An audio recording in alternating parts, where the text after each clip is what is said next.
Good evening. Welcome to Queer News Tonight. This is the world's first and only LGBTQ+ daily evening television news, broadcasting live and available on demand. We're available on all smart televisions, including Roku, Apple TV, Android TV, Amazon Fire TV, YouTube, and Facebook. It's time to queer up the news. It's Tuesday, June 27th, 2023. We are live and literally out of the closet and into the headlines. So many of your important stories we are going to tell this evening on Queer News Tonight.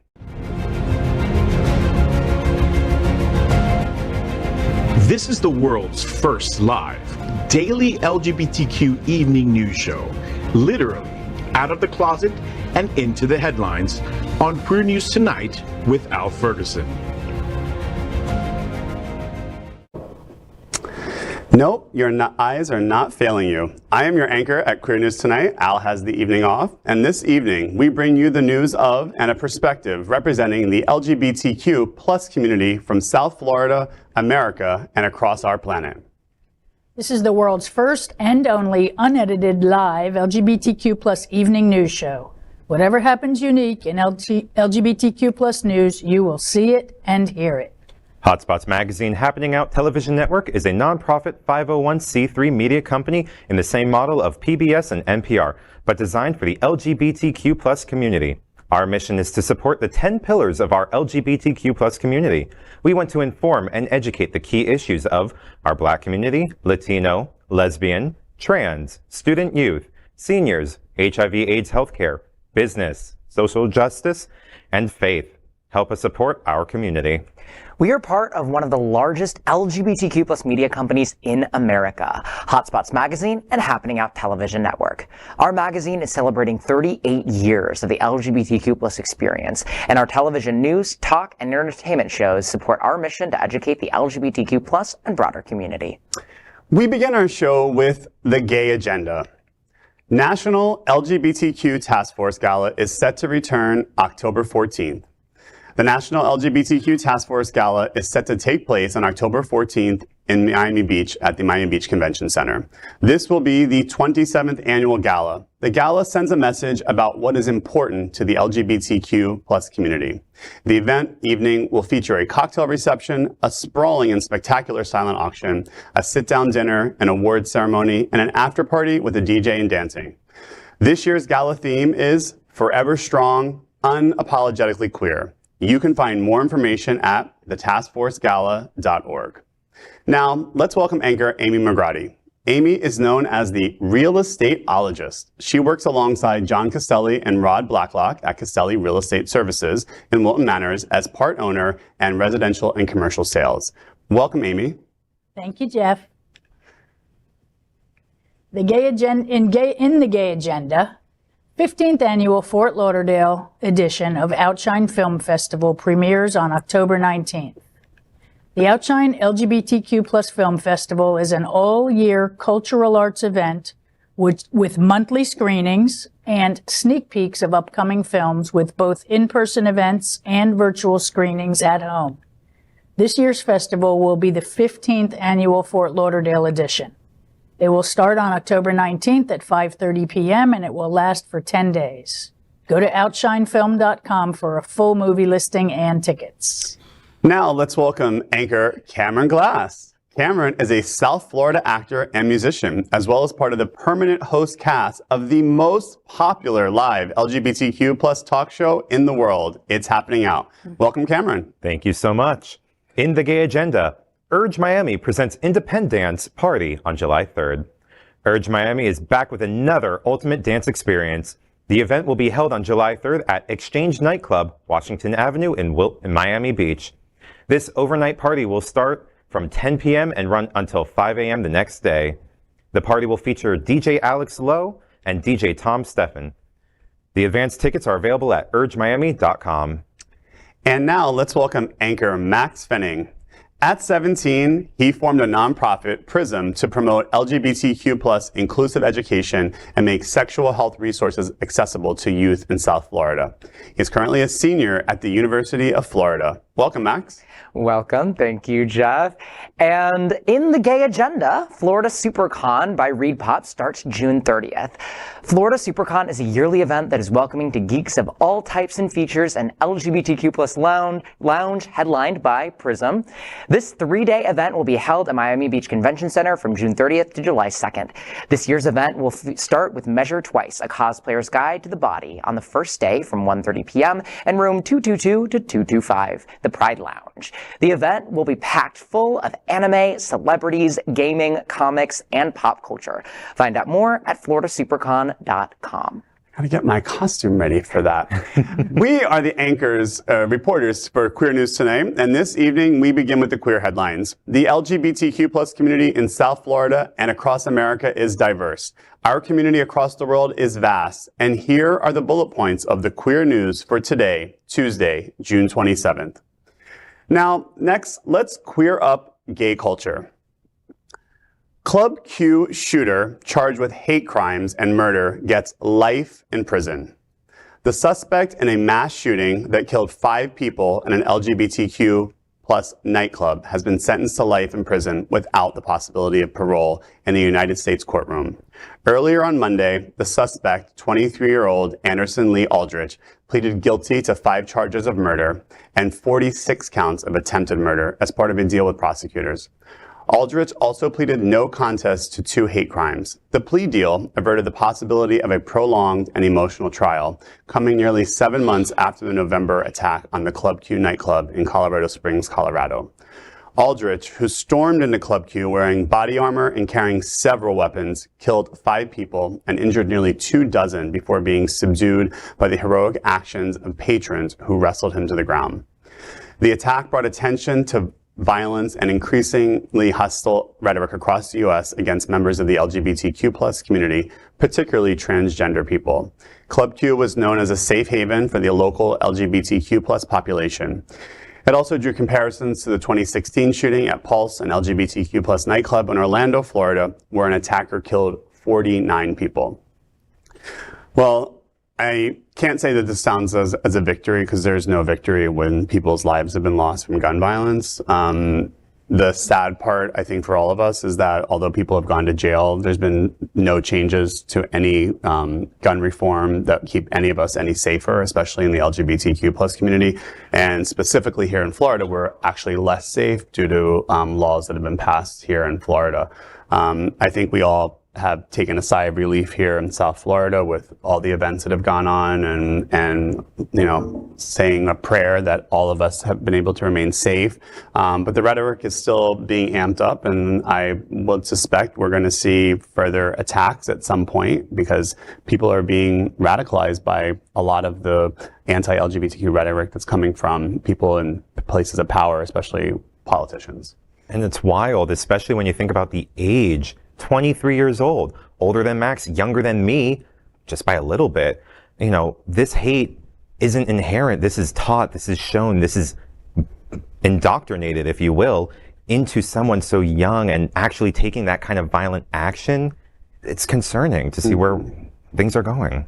Yeah, and you know, I think what's especially heinous is not too long after that shooting, the shooter tried to play it off and say that they were non-binary to get out of a hate crime. Yeah. And obviously, you know, conservatives ate that up, saying that this is not an attack against our community, and that this is just, you know, that we're just trying to drum up, you know, more support for our community through this, which was absolutely heinous and terrible, and I think really added insult to injury after the shooting.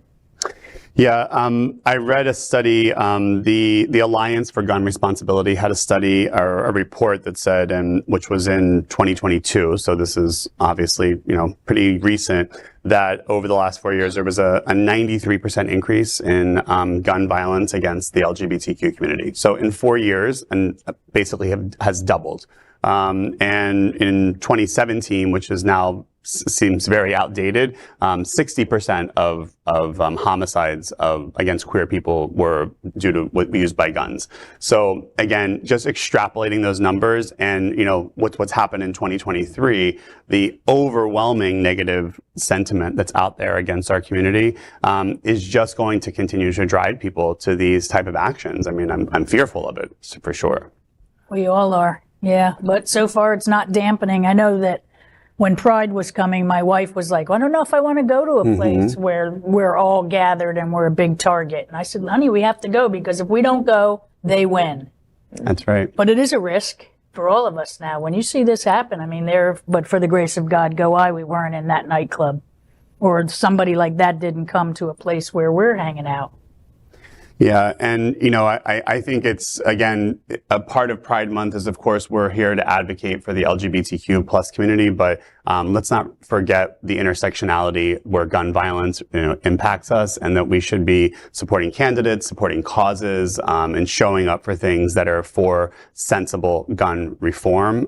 No one is trying to take anyone's guns away, but we need to have a community and a world that's safer from gun violence. So, absolutely. 100%. Next up, let's queer up business. HRC's Count Us In campaign, joined by 75 leading businesses pledging to fight anti-LGBTQ plus legislation. The Human Rights Campaign announced that over 75 large businesses and dozens of small businesses have signed on its Count Us In pledge. President of the Human Rights Campaign, Kelly Robinson, released a statement saying that the allyship should not end on June 30th. The community is experiencing the worst year on record, with over 520 bills that aim to strip us of our very existence, dignity, and history.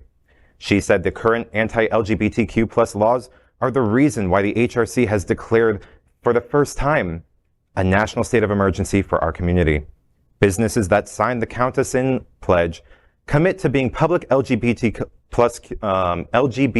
plus allies, calling on lawmakers to abandon any efforts to discriminate and reject anti-LGBTQ threats to company values of diversity, equity, and inclusion.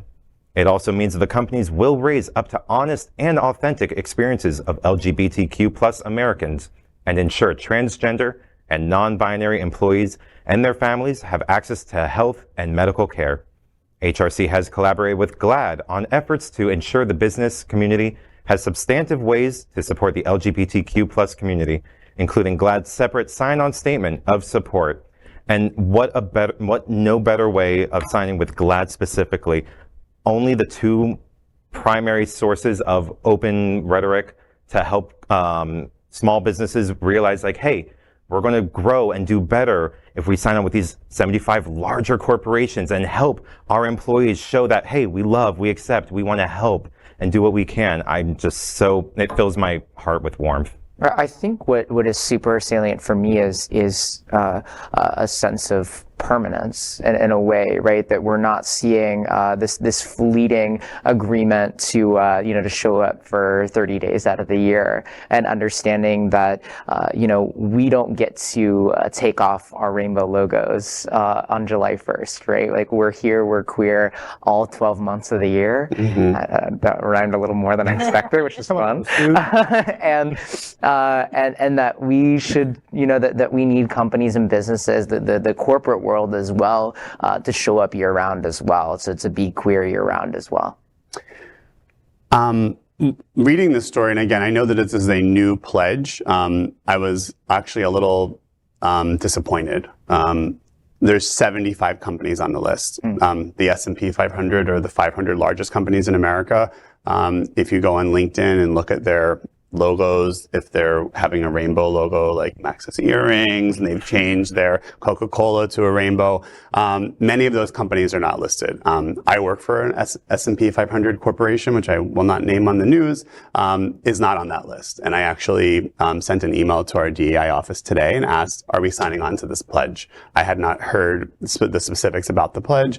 So I do think it's something we should challenge to keep pushing that, because the way that, if you go back to what happened like with the bathroom bill in North Carolina many years ago, the way that was overturned was from the corporate side of the, pulling out of North Carolina and fighting back. And so to only see 75 companies on this list, I think is it's a huge opportunity, of course. But during Pride Month, you would have thought we would have seen a much larger, the S&P 500 is only 500 companies. There are thousands of corporations out there that could be signed on to this pledge. So, I urge everyone to, go ask the companies that you do business with to sign on to this pledge. Yeah, and I think the other thing is, I hope that grows as we move forward. I hope that Pride Month is not the sole place where folks are signing up. Again, that they're really showing up and showing out outside of Pride Month. I think what's also extremely important is the level of accountability. HRC already has a corporate equality index that they use to gauge more so how they're treating their staff and employees, their queer staff and employees. And I think that there's a level of accountability needed for this pledge, some metrics that they can look at to really figure out, okay, which companies, it's great that you signed on to this letter that takes 0.2 seconds. What are you actually, doing with that? What are you actually taking action on as a result of that? And you work for a local business, obvious. Local gay business, so well, kind of in a bubble. True, but one of a local program that has been ongoing since before this pledge, Equality Florida has their Open Doors program, which businesses can sign on to show that they are a welcoming place for LGBTQ people. As part of our Hollywood LGBTQ Council, we kind of piggybacked onto that Open Doors, and we created our Circle of Pride, which was for local Hollywood businesses to sign on. Again, very, very small, but at a much smaller level, because again, it starts with the barber, the restaurant, the dry cleaner, and you work your way up.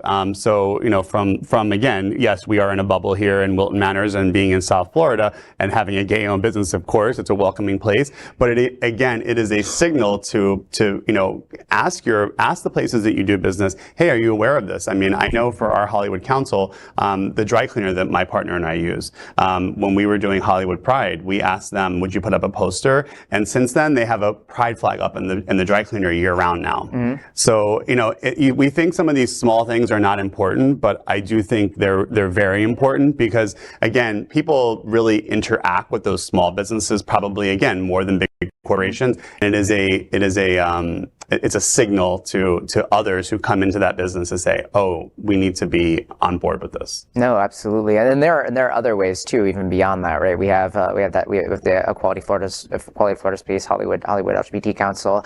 Google, I believe in 2021, I want to say, released a new feature on Google Maps that actually allows businesses to mark whether or not they're LGBT friendly, that you can just view right online. There's so many ways to show they're small symbols of support, but they mean something in aggregate, and especially when there's a level of accountability to hold them to. Absolutely. Let's keep Pride Month going all year round. Yes. Next, let's queer up the USA view. LGBTQ plus activists speak out against New York City drag march chant.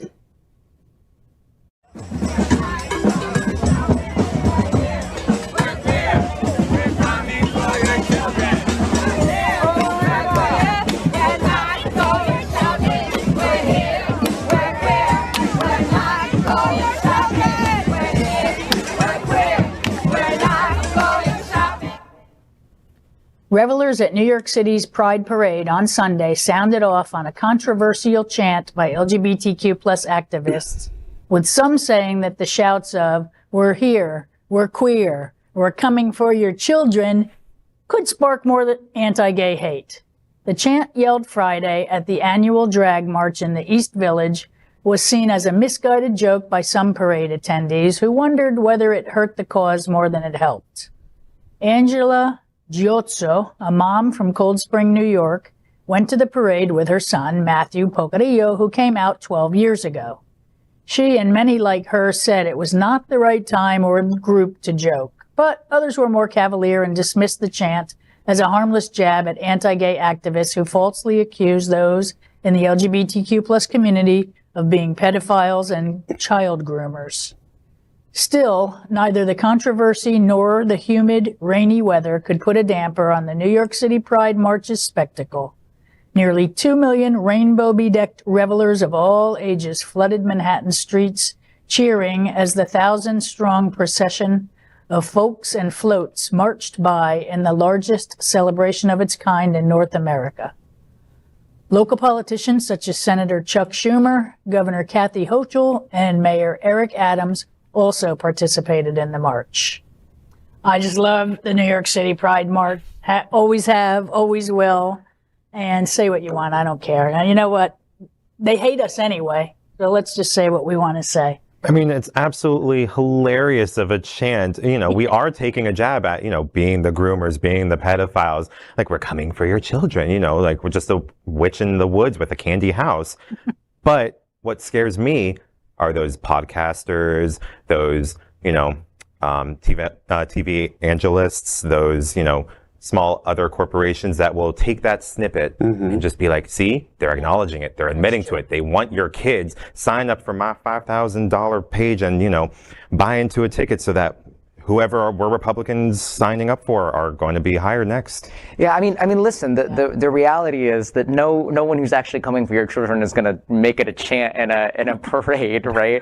But the fact of the matter is that if we vocalize these things, of course, right-wingers are gonna take it and have a field day with it. I mean, the first place that I saw this personally was the Miami-Dade chapter of the now known hate group Moms for Liberty on my Oppo account, where I follow all the alt-right hate groups to make sure I know what they're doing. And you're never gonna figure out what the account is.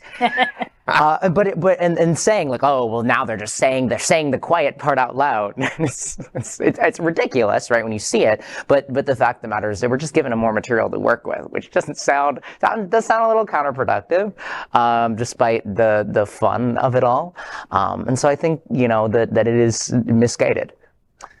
I have a little different opinion. Oh. I do think that, yes, I agree. It's funny. I'm probably one of the most sarcastic people that you'll also meet as well. So I get the sarcasm. I get all of that. But we're at a time in a history where I think we have to be smarter, faster, more strategic. And those people in the parade in New York are at a place of privilege. They were allowed to have a pride parade. They're protected in New York.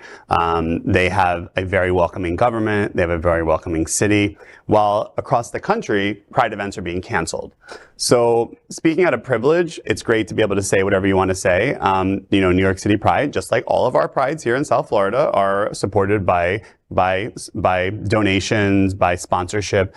And clips like that are a way to them, for, like you said, to take that clip and to run it and say, oh, you know, Verizon was a sponsor of this, and Verizon is for pedophiles. Cancel your Verizon account.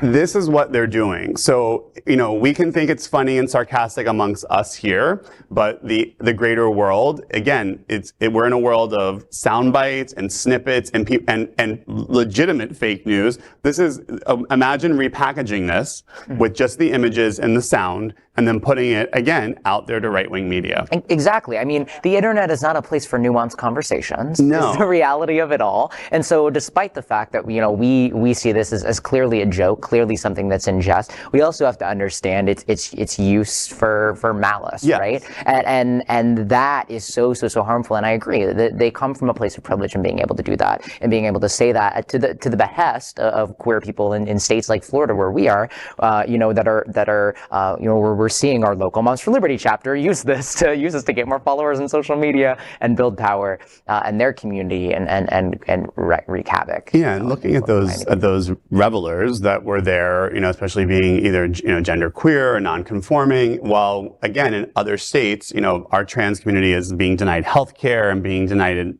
basic civil rights. Again, the privilege of what you could have been chanting is so many other things that actually are happening to our actual community, as opposed to being in a place where we could just focus on sarcasm. So. Well, I think we're kind of armchair quarterbacking a little bit, though, too. True. I mean, you know, pride is, I'm an old, let me try not to curse, lady. What was she going to say? Start with a G? So with a B. Anyway, so like pride is like how I came up, and it was our place to do what we wanted. But because I am an old biatch, we didn't have all this. We didn't have to think about these things. It was a protest. And the snippets, and and you're absolutely right. Like I talked to the client who I love, doing on a business level, last week, and he said something. I generally don't talk politics with my clients, especially my old straight guys that I do my commercial warehouse sales with, you know. But it went that way, and he was like, no, these people, you know, I don't want them to do that shit to my kids. I'm like, no, who's doing what to your kids? First of all, do you have kids? Yeah. And he didn't. So Of course not. right there. So it'd be hard to do something to the But kids he you don't gets have. snippets of emails. He was like, I get those emails and I see what those drag queens do when they read to the kids. And Awful. It's just How so dare must they promote take- literacy Yeah. and children? They're trying to so keep it their is heritage. dangerous. So it's too bad that we have to worry about that at our time of pride, but apparently we do. You guys are right. I was in DC 2 weeks ago, and it was after DC Pride, but I guess typically around DC Pride they have a Dyke March, which they had after Pride because of something that happened. I don't know. There's some kind of scheduling issue. So I just happened to be walking down the street and was immersed in a Dyke March, which was like one of the greatest. And and again, talking about messaging, the signs, the chants, there was like tons of people walking around with like QR codes to scan, to donate. I mean, it was very well thought out. It was strategic. The messaging was great. And Again, I know that this was just probably an innocent chant, but it's just a reminder that we are under a microscope, and that was more my point. Right, of course. No, of course. Well, next, let's queer up the courts. Federal court rules Texas business can deny LGBTQ plus people jobs over religious beliefs. A Christian-owned wellness center, Braidwood, is exempted from the federal law prohibiting employers from discriminating on the basis of sexual orientation and gender identity. A federal appeals court ruled last week. The unanimous 3-judge panel of the New Orleans-based 5th U.S. Circuit Court of Appeals found that Braidwood management cannot be sued by the U.S. Equal Employment Opportunity Commission over its policy that employees who engage in homosexual or gender nonconforming conduct will be fired. Circuit Judge Jerry Smith wrote for the majority that without the shield, the company would be forced to comply wholeheartedly with the policy it sees as sinful, upholding a ruling by U.S. District Judge Reed O'Connor in Fort Worth. However, the court reversed O'Connor's ruling that Braidwood could bring the case as a class action on behalf of other religious businesses. That means the exemption now only applies directly to Braidwood. All 3 judges were appointed by Republican presidents. Braidwood sued the EEOC after the agency updated its enforcement guidance in 2021, saying bias against gay and transgender workers is a form of unlawful sex discrimination under Title VII of the Civil Rights Act of 1964. The company is suing the Biden administration over the Affordable Care Act's requirements separately. This is heinous. I mean, we have a Supreme Court precedent in Bostock v. Clayton County from 2020 that says that it is illegal to discriminate against employees based on gender identity and sexual orientation. That's clear, that's clean cut, that's not that old of a ruling either, right? And then to see that, really, overturned by a federal appeals court is absolutely heinous and ridiculous. I mean, to me, it's just a reminder that we still don't have the Equality Act passed, that we need to continue to push our legislators and continue to work to get people elected that are going to pass the Equality Act so that we have full protections at the federal level across, and these cases will not come to fruition. These Christian exemptions, again, if you put them in reverse, this is where I look at them, and we say, let's say Prism says, well, I'm not going to hire you because you go to church. I mean, could you imagine, what cause you would have to go to court against this? So it's so terrible of a message, but also we realize our rights are always on the table. And it just shows you the importance of the Civil Rights Acts and all the protected classes. I mean, we have been asking to be added as a protected class for decades, and it's just slow coming. So again, we have to elect the right people and don't give up the fight. It matters. It truly does. Yeah. Next, let's queer up politics. Sarah McBride launches campaign to become first transgender member of Congress. One of the questions that I get asked the most is, what does it take to make government work better for people? Some people say it's compassion for others, a willingness to work with anyone, or having a thick skin. That's all true. And for me, it definitely takes one more thing: my morning coffee. Every day I get up and go to work. My job is to represent 50,000 of my neighbors. It can be tough out there. Too many politicians want to divide us, to tell us that teachers, doctors, even our own neighbors are the enemy. Blocking out the noise and focusing on what actually matters isn't easy. That part takes more than coffee. It takes guts and a backbone. That's how we finally got paid family and medical leave in Delaware. For years, working people had to choose between their job and supporting a family member with cancer, between their paycheck and spending a few weeks with their newborn child. So, I ran for the state senate to change that. We listened to unions and small business owners, brought people together, stood up to some big lobbyists, and got it done. This law is a good start, but government should do more to make it easier for people to raise a family. So I'm running for Congress. My commitment is to the people in Delaware who aren't seen, who don't shout the loudest or fund political campaigns. Parents busy raising their children, seniors worried about paying for prescription drugs, working people struggling to keep up. Everyone deserves a member of Congress who sees them and who respects them. Making a difference in Congress will take a lot of hard work and a lot of coffee. I hope you'll join me. Suddenly I want a cup of coffee. Delaware Democrat Sarah McBride, who in 2020 became the nation's first openly transgender state senator, is setting out to make history again. This time as the first out transgender person elected to Congress. In a Monday campaign video, McBride announced her bid for Delaware's sole House seat. She said, quote, "Everyone deserves a member of Congress who sees them and who respects them," end quote. Although McBride, 32, is not the first openly transgender person to run for Congress, she could be the first with a fighting chance. She's been widely viewed as the frontrunner in the race for Delaware's at-large congressional district, which Lisa Rochester won last year with more than 55% of the vote. In an interview with the News Journal, McBride said she's cognizant of the uniqueness of her candidacy. McBride came out publicly as transgender at 21 while entering her senior year at American University in Washington, where she studied political science. In an op-ed published in the university's student newspaper titled The Real Me, McBride, then the university's outgoing student body president, wrote that she had spent her entire life struggling with her gender identity. A native of Wilmington, McBride previously served on the board of directors of Equality Delaware, an LGBTQ+ advocacy organization, and helped lead a successful effort to add gender identity and expression to the state's non-discrimination laws. How refreshing is it to have such a upbeat, like heart-lifting, caring political campaign and video go out instead of these bashing clickbait hate mail. I feel like I'm just like, I feel so attacked and I'm like, oh my God, why are they so aggressive towards me? But this one just like, was like, oh, I want to go have like coffee. I want to go have coffee with this person. I want to go just chit chat. And you know, it's very refreshing to see this. But she also seems like she will stand up for significant and important rights too. Absolutely. So that's what I love about her. Well, She wins.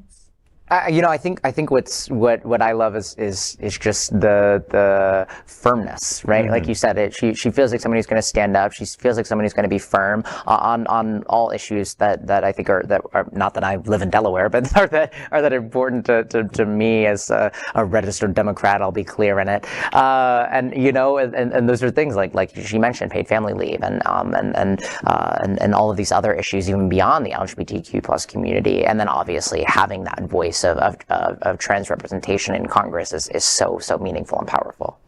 I mean, the word that comes to mind when I look at her ad is intersectionality, because she's focusing on the issues. There was not one word in that ad about LGBTQ. There was obviously she's a candidate who happens to be transgender. That's the world we want to live in, right? Mm-hmm. We don't want to live in the world where we're like, vote for the transgender candidate. No, we want to live in the world where the transgender candidate is the best candidate for the job. She obviously seems very qualified, has a great background in political science, went to a fantastic university, worked for Equality Delaware, all of those things. But the messaging was about families, seniors, family care, family leave, all of the democratic ideals that are very important. I think that's one of the things that will probably get us more representation in the LGBTQ community, is that we challenge that we aren't just talking about our own issues. I mean, I know with the Taskforce, one of the things that they focus on is those intersectionality issues. Like, again, women's reproductive rights. That's a right that, of course, there are women who are LGBTQ, but they also are being attacked on their reproductive rights. Or, are people of color, of course, again, an LGBTQ issue, but also an intersectionality. So I applaud her for her messaging. She seems like she's going to run a great campaign. I'm glad to hear she's favored to win, which would be very exciting. And she's young. Absolutely. Could have a huge career. In Congress. Yeah, we need more young representation. Clean out the sheets. Need to see more of our own people, there. So now here's a sneak peek of some of the stories in this week's Out South Florida on stands Thursday. This week in Out South Florida, powered by Queer News Tonight.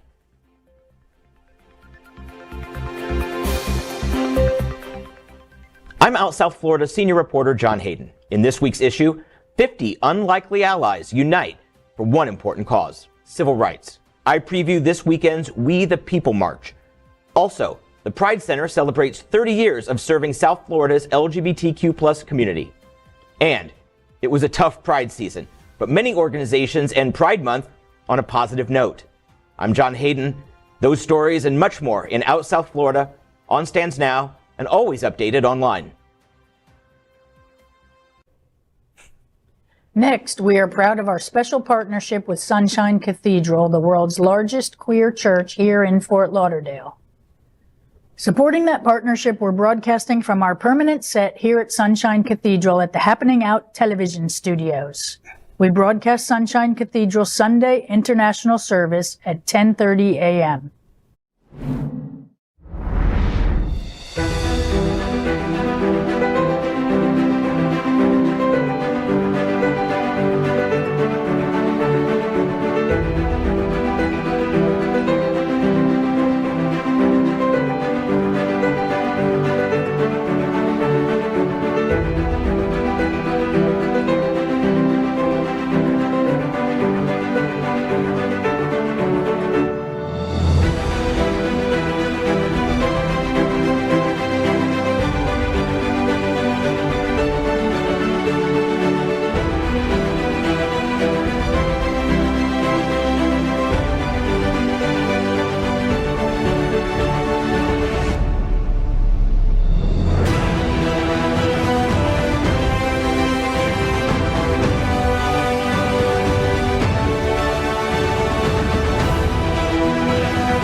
We finished tonight's Queer News headlines with a segment we call LGBTQ plus 1 Minute News. LGBTQ plus 1 Minute News, let's queer up the worldview. Paris's Arab World Institute launches a Vogue dance party to celebrate Muslim LGBTQ plus. At the Habibi Revolutions of Love exhibition at the Arab World Institute in Paris, a huge party celebrating LGBT culture across the Arab world brought joy to the French capital. What better way to pay homage to tolerance and love in the Arab world than an evening celebrating the revolutionary Vogue dance? The origins of voguing go back to the 80s by the Black and Latinx queer communities from New York City. The Institute brought together 23 artists for the event. In LGBTQ plus 1 Minute News, let's queer up gay culture. NBA Hall of Famer Dennis Rodman attends Houston Pride in a skirt, claps back at critics. Basketball Hall of Famer Dennis Rodman made an appearance at a Pride parade in Houston on Sunday and posted a picture of himself greeting parade goers while wearing a skirt and a hat. However, Rodman received several negative comments on the post, and as the remarks piled up, he posted a message on his Instagram stories addressing the haters.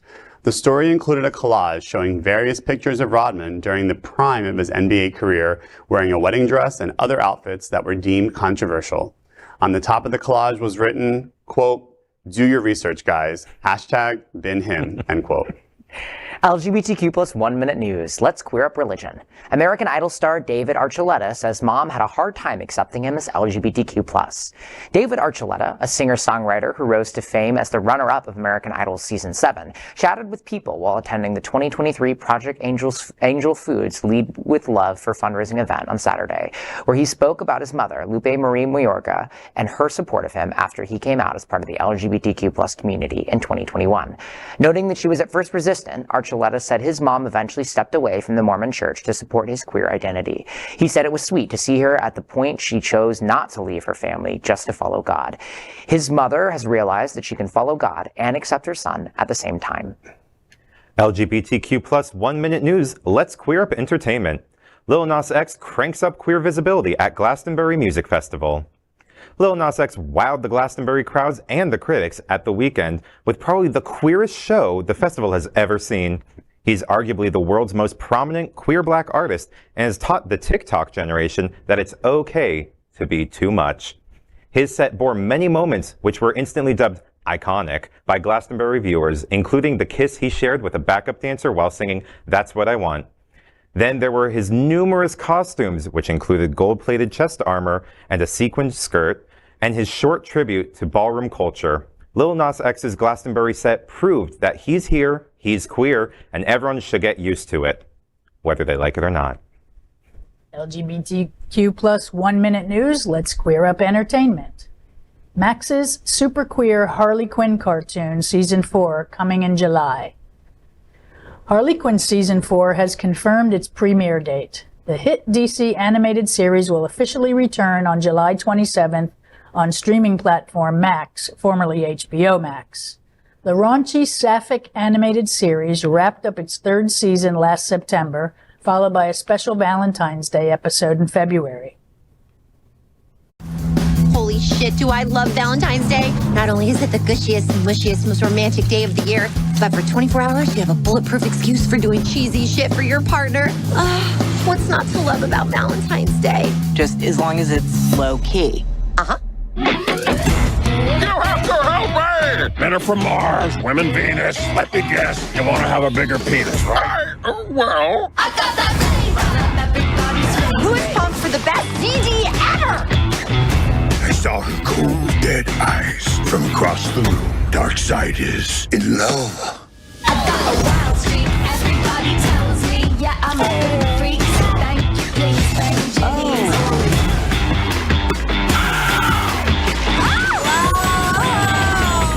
Whoa. What the hell? They're doing it in the street like animals. Harley. Oh, you can't possibly be mad at me for getting you off too good. That is not a thing! Shit, man, you got a point.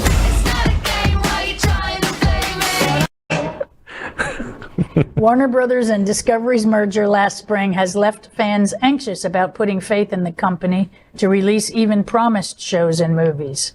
However, DC Studios co-heads James Gunn and Peter Safran have expressed support for Harley Quinn. Whether any of this will translate to a 5th season of this popular queer series remains to be seen. Well, that is today's news for the LGBTQ plus community on the world's first and only daily LGBTQ plus evening news show. If our community is important to you, share this news with your friends and family. Are you, like most of America, part of our very large television audience watching this live LGBTQ plus news broadcast right now on Roku, Apple TV, Android TV, and Amazon Fire TV? Queer News Tonight is the only live LGBTQ plus digital television show in the world that is out of the closet and into the headlines. We need your support. If our community is to grow, we must tell our stories and bring them to the attention of the broader world. This is the only place in the world that tells these types of LGBTQ plus stories in motion and sound. That is the passion of Hotspots Magazine, Happening Out Television Network, and Queer News Tonight. I'm your anchor, Jeff Oliverio, and on behalf of these LGBTQ plus reporters, the anchors of Queer News Tonight, including Amy McGrotty, Cameron Glass, and Maxx Fenning, we will see you daily at 8 p.m. And to our LGBTQ plus world, we wish you good night.